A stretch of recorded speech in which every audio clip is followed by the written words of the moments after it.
Tanse, Aninsigwa.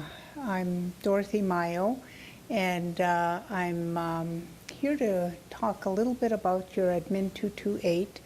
It's being offered online, so we want to be able to introduce the subject matter as well as tell you a little bit about what you might learn and be able to get out of the class. This is an introduction on First Nations self-government, and we really take a long journey from perhaps even 500 years back to today, because a lot has happened to governance and governments in our communities. And so we start off by giving you a really good overview of what you'll learn, but we also do the discussion on our societies before contact and begin to talk about traditional government and how we were structured, the kind of decisions that we used to make, who elected or who selected our leaders, and those are some of the things that we really talk about, because family will be the core of those traditional governments, and our nations all are diverse and they have their own structures, how their governments were set up, and but it really is a good journey to start from there.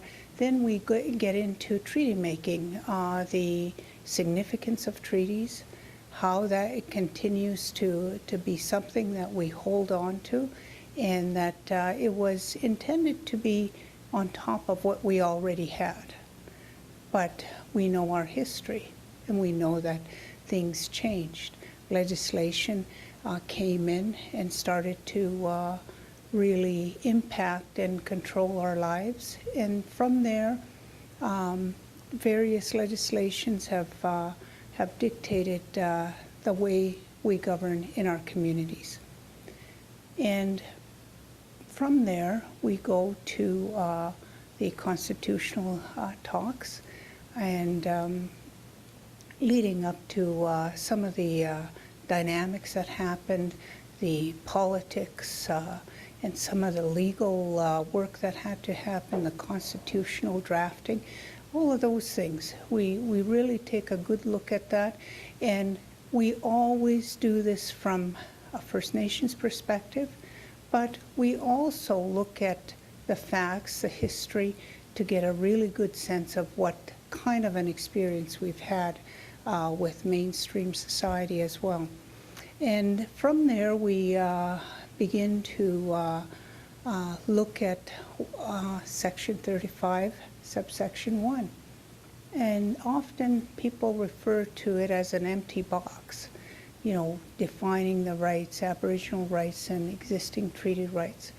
But I think our elders have it right when they talk about that box is full. It's just that we have to implement those concepts and our ways of doing things for ourselves, so, and the way we understand.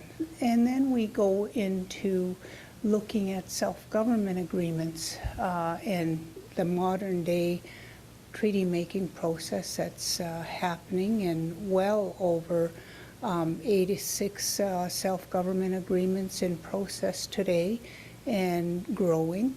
So those are some of the things that we begin to examine and see where we fit in our communities in that overall scheme of events, and how self-government has evolved over time, in certainly the last 120 years.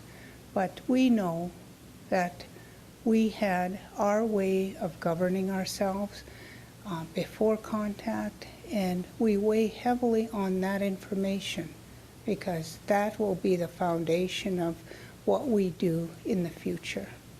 Thank you.